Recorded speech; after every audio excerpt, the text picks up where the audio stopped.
Halo teman-teman semua, kembali lagi di podcast Gadis Desa, obrolan manis penuh rasa. Bersama saya Isti Karimah dari komunitas Rawat Baca. Nah teman-teman, pada kesempatan kali ini kita akan ngobrol-ngobrol dengan salah satu kades di Kabupaten Pemalang. Nah, desa ini adalah Desa Kuta teman-teman. Ada yang udah pernah dengar Desa Kuta belum? Jadi desa ini terletak di Kecamatan Bantar Bolang, Kabupaten Pemalang. Nah, seperti yang teman-teman lihat, daerahnya sejuk sekali, masih rindang ya teman-teman. Kalau teman-teman masuk ke sini, banyak sekali disuguhi pemandangan pepohonan, terus banyak juga sawah-sawah gitu ya. Dan indah lah pokoknya. Nah, kita kenalan dulu dengan dengan kadesnya, ada Pak Cahyono. Assalamualaikum Pak. Waalaikumsalam Mbak Esti. Sehat Pak? Alhamdulillah sehat. Alhamdulillah. Senang sekali nih Pak bisa berkesempatan ngobrol bareng sama Pak Cahyono untuk mengetahui lebih dalam Pak mengenai Desa Kuta ini. Desa yang terkenal dengan budayanya dan juga potensinya desa gitu. Nah sebelumnya nih teman-teman kita kenalan dulu ya sama Pak Cahyono. Monggo Bapak bisa mungkin perkenalan sedikit mengenai profil Bapak. Terima kasih ya Mbak Esti. Nama saya Cahyono, jadi Kepala Desa Kuta Kecamatan Bantar Bolang Kabupaten Pemalang. Saya menjabat Kepala Desa sejak Desember 2018. Jadi sebelum menjadi Kepala Desa, saya mulai tahun 2007 menjadi perangkat desa, kemudian 2016 menjadi sekretaris desa, dan mulai 2018 menjadi Kepala Desa. Sudah cukup lama sekali ya Pak ya berarti jenengan mengabdi ke desa ya. Iya. Bapak ini berarti sudah dari dulu mengabdi di desa gitu ya. Iya. Di pemerintahan desa dan kemudian diamanahi sebagai kades itu tahun 2018 gitu. 2018. Berarti ini periode pertama ya Pak ya. Periode pertama. Nah, karena ini periode pertama Bapak, kita pingin gali lebih dalam nih. Tapi kan periode pertama cuman sebelumnya udah punya pengalaman banyak ya. Iya. Luar biasa. Dan sebelumnya tadi berarti berawal dari perangkat dulu ya Pak ya? Perangkat desa. Ya. Perangkat desa, terus jadi sekretaris desa juga, terus kemudian baru jadi kades. Kades ya. Berarti prosesnya berapa lama itu Pak? Kalau dihitung secara jumlah tahunnya itu? Ya, dari 2017 ya? Berarti 2007. 2007. Sampai berarti, 2021 berarti sekitar 14 tahun. 14 tahun saya. 14 tahun. Memang dari dulu berarti Bapak selalu di desa? Selalu di desa. Wow, ya luar biasa. Berarti cinta banget nih ya sama Desa Kuta ini. Oke. Nah, karena Bapak sudah banyak nih punya pengalaman mengurusi desa, juga tadi pengabdiannya sudah lama di desa. Mungkin bisa diceritakan sedikit Pak mengenai profil desanya nih Pak. Karena kan teman-teman mungkin ada yang belum tahu nih Desa Kuta itu seperti apa sih kayak gitu. Mungkin bisa diceritakan Pak mengenai profil desanya. Desa Kuta merupakan salah satu desa di Kabupaten Pemalang yang terletak di Kecamatan Bantar Bolang. Tepatnya itu di wilayah utara ya, wilayah utara Kecamatan Bantar Bolang. Dan Desa Kuta itu merupakan desa yang dikelilingi hampir 100% dikelilingi oleh wilayah hutan. Iya benar hutan. Hanya wilayah utara saja yang kita berbatasan dengan Desa Lengerong. Untuk sebelah barat, sebelah selatan, kemudian sebelah timurnya itu semuanya hutan. Bahkan wilayah hutannya itu lebih luas dari wilayah pemukiman. Kemudian terkait dengan warga, jadi sebagian besar hampir 60% itu warga Desa Kuta itu bermata pencaharian sebagai petani, baik petani penggarap maupun petani yang menjadi pesanggem atau menggarap lahan di bawah tegakan hutan jati. Dan hasil atau potensi yang ada untuk Desa Kuta yang paling banyak adalah jagung.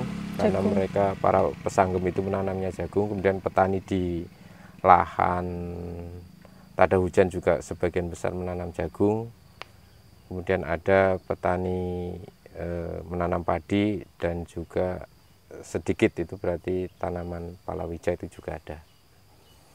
Jadi potensinya banyaknya ke pertanian gitu ya Pak ya. Terus kalau potensi-potensi lainnya ada nggak nih Pak mengenai budaya ataupun juga mungkin dari sisi apa ya? Kan karena banyak sekali ya lingkupnya untuk sebuah desa itu. Soalnya kan saya juga tadi lihat Pak, waktu perjalanan menuju kantor itu kan saya lihat ada sanggar nih Pak. Nah, kalau potensi budaya itu memang di Desa Kuta memang sudah berdiri 2 sanggar seni, satu milik perorangan dan satu milik desa. Dan kegiatannya itu rutin, ya. Ada yang seminggu sekali, ada yang kadang-kadang 2 hari sekali. Kemudian untuk yang sanggar milik desa itu sampai saat ini berarti terdapat 5 kelompok karawitan yang sedang berlatih lah, sedang berlatih, karena untuk yang sanggar milik desa itu baru tahun 2018. Kalau yang milik perorangan itu sudah ada sejak 2005. Nah, mungkin kalau ngomongin budaya ya, berarti kan biasanya nih keterkaitannya kan masyarakatnya berarti ya Pak ya. Berarti apa masyarakatnya memang cenderung suka terhadap seni budaya seperti itu atau gimana Pak? Ya, sebagian besar ya masyarakat menyukai, termasuk generasi mudanya juga banyak yang mulai menyukai karawitan atau budaya Jawa. Ini terbukti anggota Karang Taruna juga sudah mulai berlatih. Kemudian ada kelompok baru, ya, itu kelompok yang dikhususkan untuk anak-anak SD, itu yang berlatih di sanggar milik desa. Wow, berarti sudah regenerasi sejak sekarang ya Pak ya. Iya. Kalau tadi kan juga saya penasaran nih Pak, tadi basicnya kan juga tadi banyak petani ya, ternyata juga banyak pegiat seninya ya Pak. Tadi kan berarti pegiat seninya ada apa aja nih Pak? Dalang. Kalau dalang juga ada di sini, ada 2 orang. Kemudian yang sering manggung itu ya yang pernah dan ya tidak sering sih, itu 1 orang. 1 orang. Dalangnya ada 2 orang. Kemudian untuk sinden itu ada 3 orang. Kemudian ada pengerawit itu ya 20 ada. 20. Wow.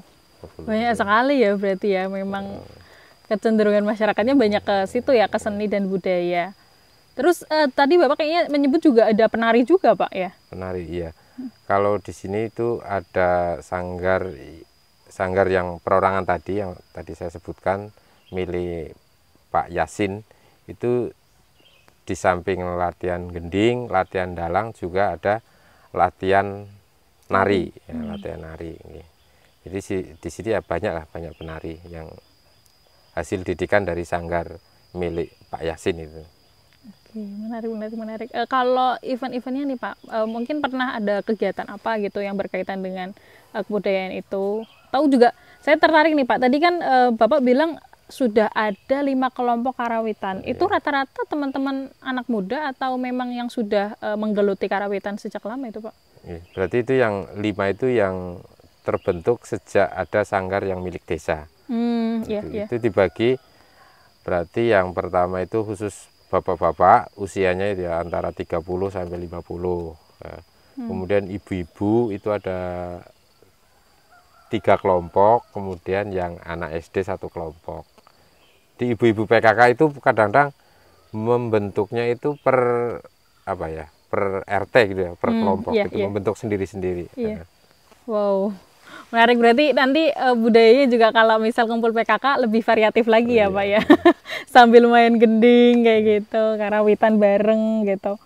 Wow, keren karena jarang sekali ya teman-teman pada kondisi yang sekarang ini kan di zaman yang serba modern gitu ya. Mungkin banyak teman-teman yang sudah nggak paham apa itu karawitan, terus nonton wayang gitu kan sudah sangat jarang, apalagi kenal bagaimana itu sinden, terus teknik-tekniknya atau bahkan menggelutinya gitu, itu sangat jarang Pak.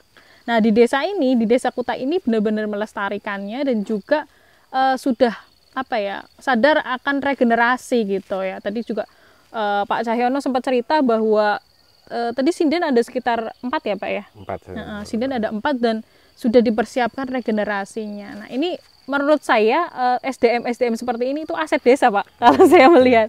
Karena aset desa yang kemudian bisa membentuk budaya yang lebih baik lagi untuk desa gitu. Menarik ya, karena mungkin juga teman-teman yang pingin belajar nih Pak, mungkin nanti suatu saat ya, ini kan juga ditonton oleh teman-teman banyak ya, ada dari Jawa Tengah ataupun juga dari luar Jawa gitu, itu banyak yang nonton Pak.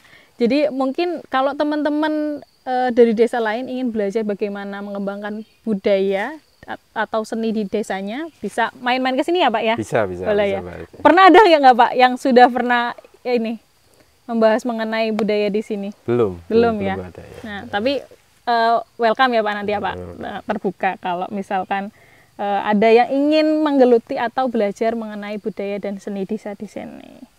So.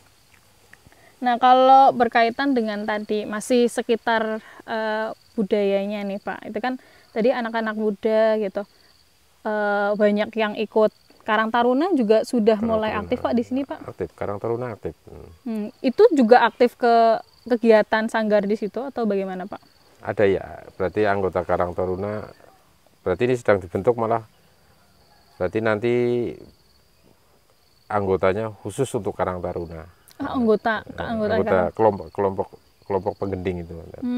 Wow, menarik. Nah, ini kan tadi sudah budayanya juga memang kental di daerah di seni seperti itu ya. Terus juga mengenai wayang tadi, masyarakatnya juga tadi Bapak sering bilang suka wayang kayak gitu ya. Bahkan sampai militan sekali, sering rombongan nonton wayang keluar ya Pak ya.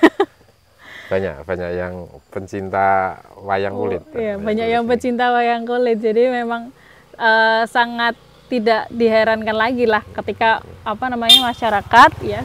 masyarakat itu kemudian suka nonton wayang di sini. Kalau event wayang di sini juga sering Pak. Kalau event yang besar belum pernah, tapi kalau kita sebelum pandemi itu memang ada kegiatan untuk acara Ruat Bumi, itu biasanya kita itu adakan kegiatan pentas wayang kulit. Kemudian kemarin sebelum pandemi, kalau kegiatan ulang tahun sanggar juga menampilkan gending-gending yang dimainkan oleh kelompok-kelompok tadi yang saya sebutkan, dan juga pentas wayang kulit yang dalangnya adalah orang sini gitu. Berarti ketika acara Ruat Bumi itu bikin pentas wayang kayak gitu ya Pak ya. Nah, itu banyaknya dari mana Pak? Masyarakat sini semua atau mungkin ada dari luar juga ikut Pak? Kalau acara Ruat Bumi tentunya yang nonton di samping warga Desa Kuta juga dari desa-desa yang bersebelahan dengan Kuta seperti Lenggerong, kemudian Gelandang dan Desa Bantar Polang itu biasanya hadir juga. Kesempatan itu ya Pak, hiburan. Nah, tadi kan juga Bapak menyebutkan teman-teman atau adik-adik SD itu juga sudah mulai diajari ya Pak ya. Itu bentuknya apa nih Pak? Apakah dilatih di SD-nya atau tadi semua dipusatkan di sanggar Pak? Semuanya di sanggar.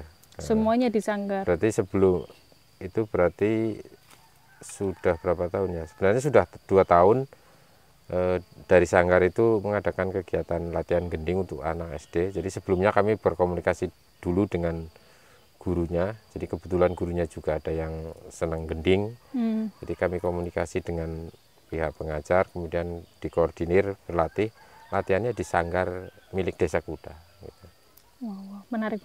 Nah, mungkin juga bisa cerita nih Pak, karena kan prosesnya gini ya Pak, anak muda sekarang itu kan jarang yang suka hal-hal berkaitan dengan budaya-budaya seperti itu ya, tradisional kayak gitu kan, mungkin kan jarang. Nah, tapi kan tadi Bapak juga cerita terkait itu dengan cara kerjasama gitu dengan pihak sekolahnya, berarti guru SD-nya seperti itu. Kalau secara umumnya nih Pak, mungkin bisa cerita cara dari desa untuk menarik minat masyarakat terhadap budaya ini seperti apa Pak? Apakah dulu awal itu sosialisasi dulu, dikumpulin dulu atau bagaimana itu Pak caranya Pak? Kalau sosialisasi sih kami memang belum pernah ya, belum pernah. Terkait dengan kesukaan mereka terhadap gending memang sudah ada sejak dulu, berarti masyarakat memang menyukai. Kemudian terkait dengan awal kok mereka ikut latihan gending, itu ya mereka diajak dan mereka tertarik gitu. Iya. Berarti desa memang awal-awal punya sanggar ini disampaikan ke masyarakat, ini ada sanggar, terus kemudian masyarakat langsung merespon untuk ikut itu ya. Banyak yang berminat. Kalau anak mudanya sendiri Pak, mudah nggak Pak mengajak mereka? Kalau khusus untuk anak muda yang notabene anggota Karang Taruna, kalau kemarin yang sudah berjalan itu ya khusus yang cewek-cewek aja, malah yang banyak tertarik yang cewek. Kalau yang cowok sekarang sedang mau diaktifkan lagi tapi juga belum terrealisasi untuk yang. Jadi kemarin untuk khusus gending dari Karang Taruna itu hampir 90% yang cewek. Banyaknya perempuan ya.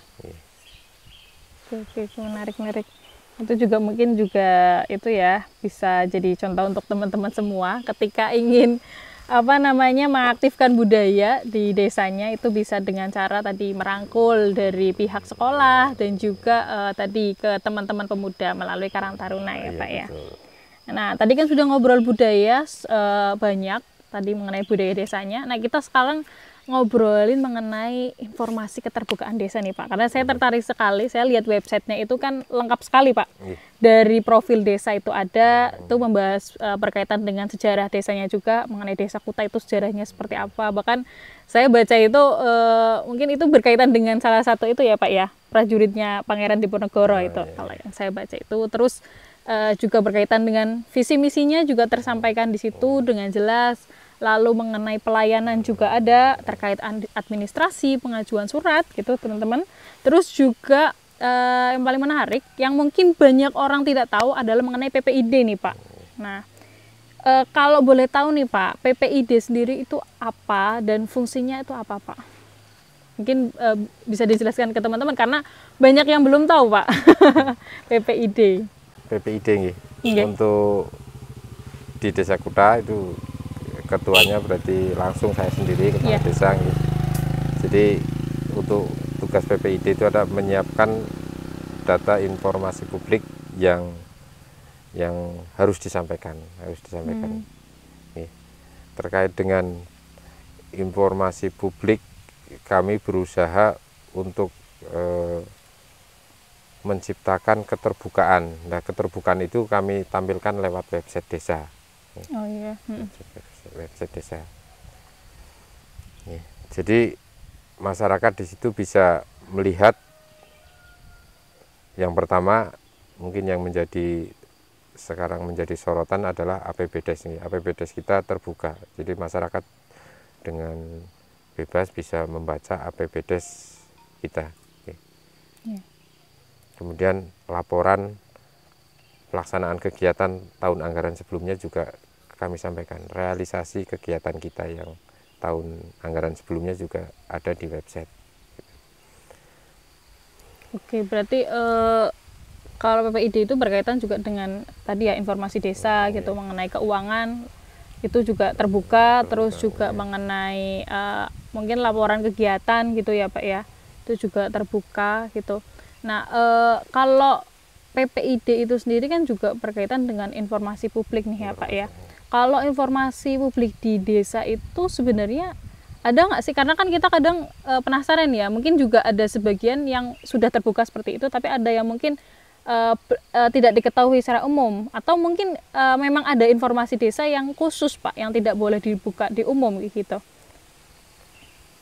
Kalau secara detail memang tidak semuanya bersifat publik, artinya bisa diminta oleh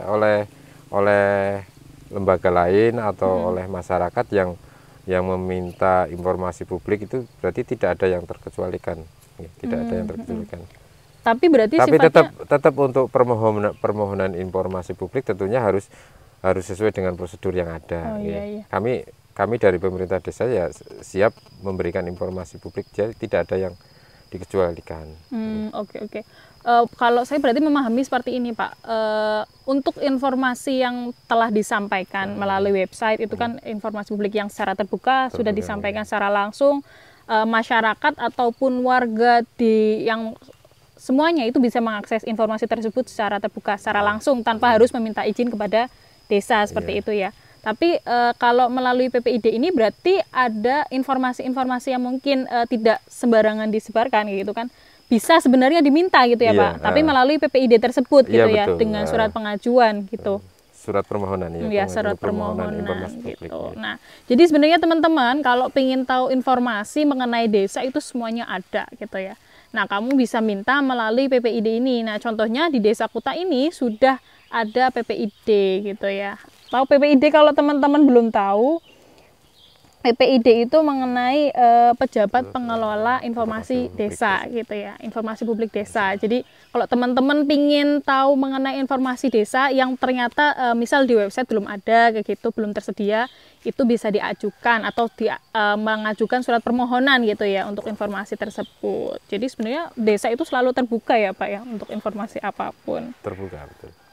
Nah, kalau ini kan juga yang menarik nih Pak, karena banyak desa-desa itu mungkin juga sebagian belum menerapkan PPID ini Pak. Saya melihat juga di Pemalang ini baru sedikit, salah satunya adalah Desa Kuta ini sesuatu yang luar biasa gitu ya. Saya apresiasi sekali lah karena memang keterbukaannya sangat lengkap di di website ini. Teman-teman kalau yang pengen lihat silakan kunjungi di kuta.desa.id. Nah, itu contoh-contoh pelayanan informasinya. Kalau yang ingin tahu mengenai berita desanya, profil desa, di sini juga ada opini desa, terus kelembagaan itu juga lengkap. Terus data juga lengkap ya, Pak ya. Itu data yang tadi berkaitan dengan keuangan. Terus juga surat keputusan desa juga ada ya, peraturan desa. Ya, itu lengkap sekali. Produk hukum ya, data produk hukum. Produk hukum juga ya.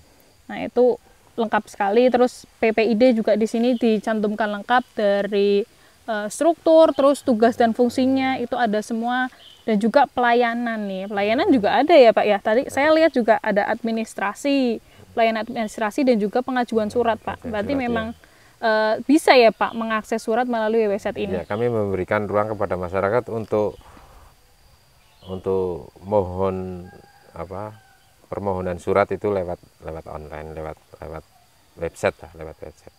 Oke, nah itu sudah lebih mudah lagi ya Pak ya, melalui website itu. Tapi sudah banyak digunakan belum Pak itu Pak sama masyarakat? Belum banyak. Belum banyak ya. Apa mungkin belum pada tahu ya mengenai fasilitas bisa pengajuan surat melalui website ini ya.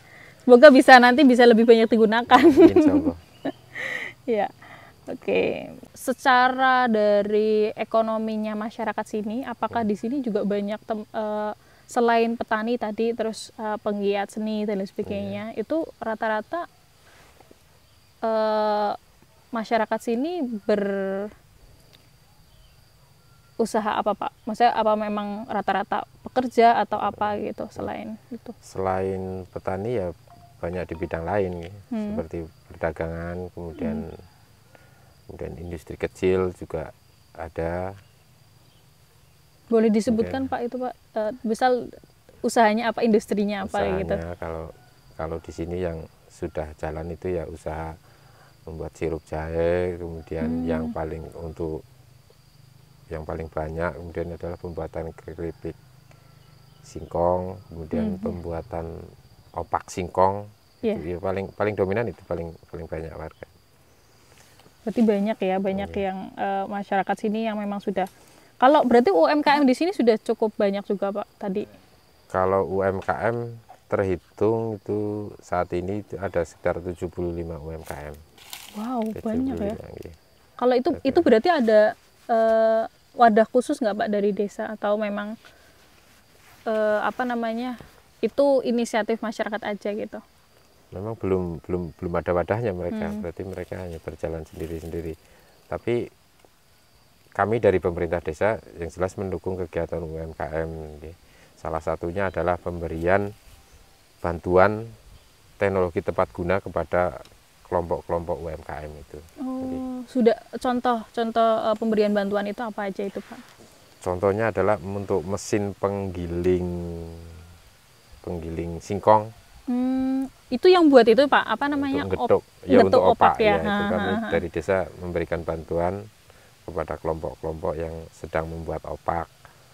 Kemudian ada pemberian sealer. Sealer. Buat pengemasan ya Pak ya. Pengemasan. Kemudian untuk sirup usaha sirup jahe kami juga memberikan bantuan TTG alat untuk apa itu? Untuk membersihkan botol dan juga alat untuk memasak sirup jahenya itu. Wow, wow.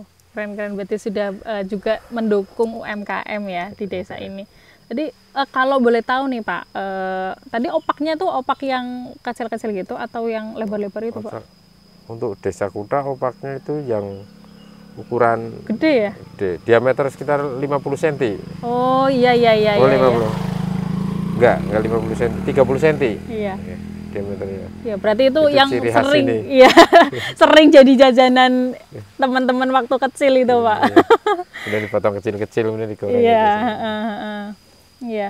Soalnya kan banyak jenis opak kan macam-macam banget ya, Pak ya. Kadang kan kalau kayak di Wonosobo itu kan juga banyak opak yang kecil-kecil itu. Kalau sini berarti besar-besar gitu ya, Pak ya. Nah, teman-teman juga mungkin pernah nyicipin opak buatan Desa Kuta ini. Nah, tadi kita sudah ngobrol banyak mengenai UMKM-nya juga. Terus kalau berkaitan dengan tadi nih Pak, mengenai jahe sendiri, itu memang masyarakat sini punya pertanian jahe juga atau? Kalau yang menanam jahe sih ada, tapi tidak banyak. Tidak banyak. Kemudian untuk produksi sirup jahe ya berarti pembuat produsennya membeli bahan bakunya sementara di pasar Bantar Kolang ini. Kalau yang tadi nanam itu Pak, nanam di bawah pohon-pohon kayak gini itu kan berarti mereka jagung juga Pak semua jagung, Pak? Rata-rata jagung. Oke, berarti memang sini banyak ke jagung dan juga padi ya Pak ya? Iya, betul. Berarti kalau secara pertaniannya nih Pak, sudah banyak kelompok taninya atau memang masih milik perseorangan Pak itu Pak? Kalau kegiatan para petani itu mereka sudah membentuk kelompok tani. Sudah ada tiga kelompok tani. 3 kelompok tani.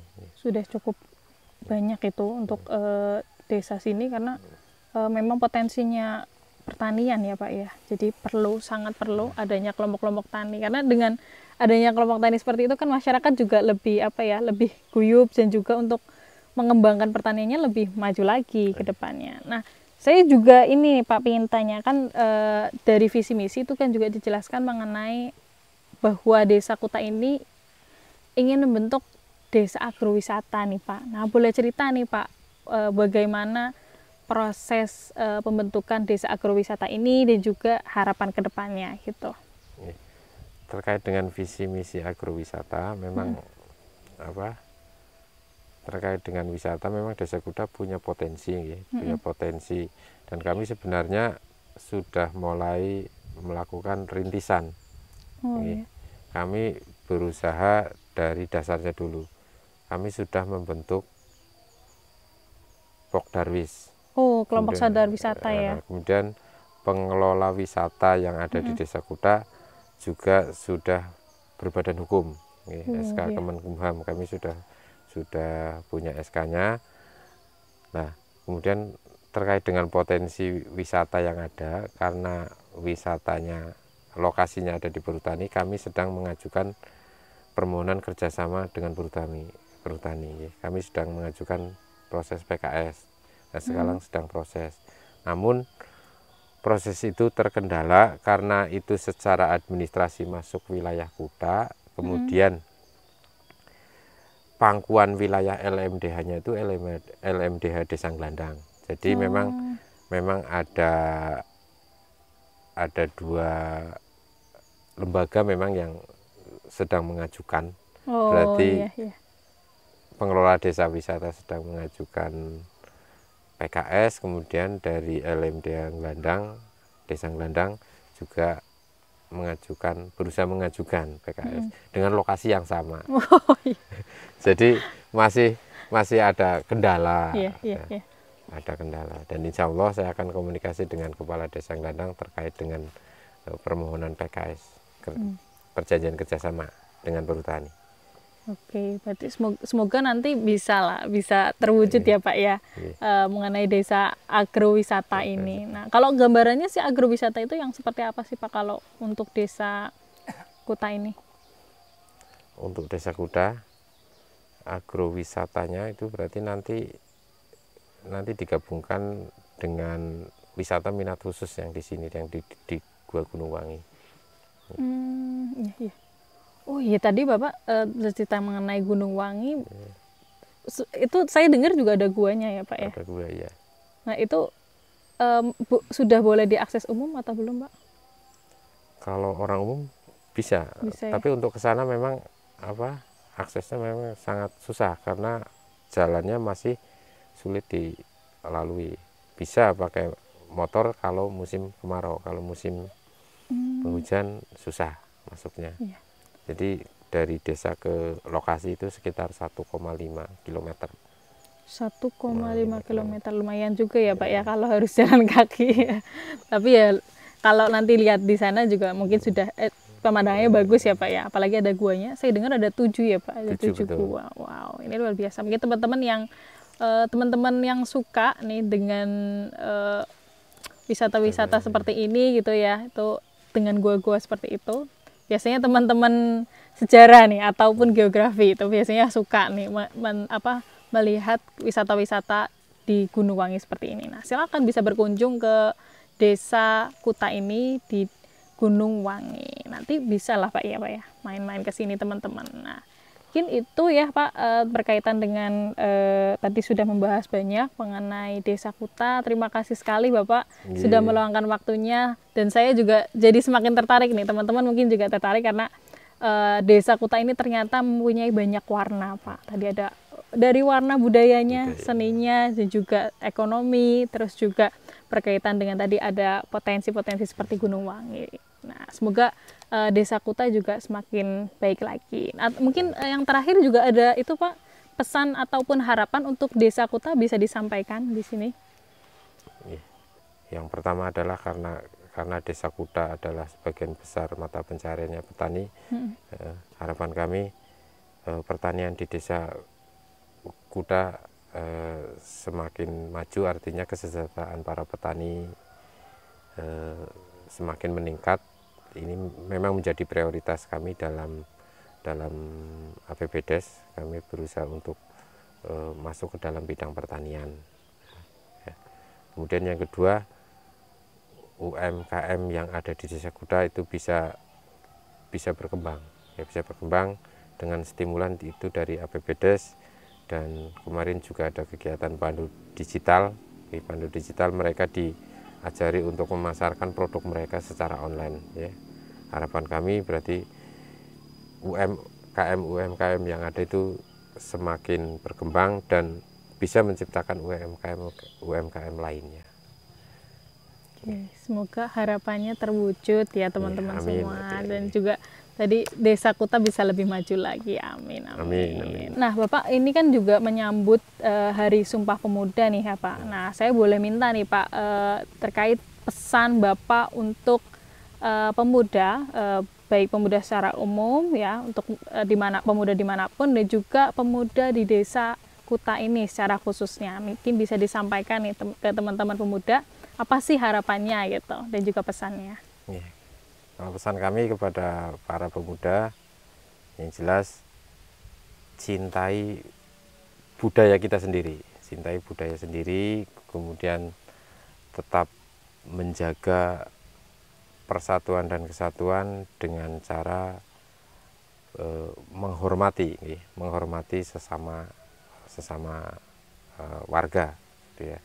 Kemudian khusus untuk para pemuda Desa Kuta itu, kita terkait dengan Hari Sumpah Pemuda, kita akan mengadakan acara pengibaran merah putih di lokasi Gua Gunung Wangi, dan mengadakan festival Panjat Tebing se-Jawa Tengah yang akan dilakukan pada tanggal 30 dan 31 Oktober 2021.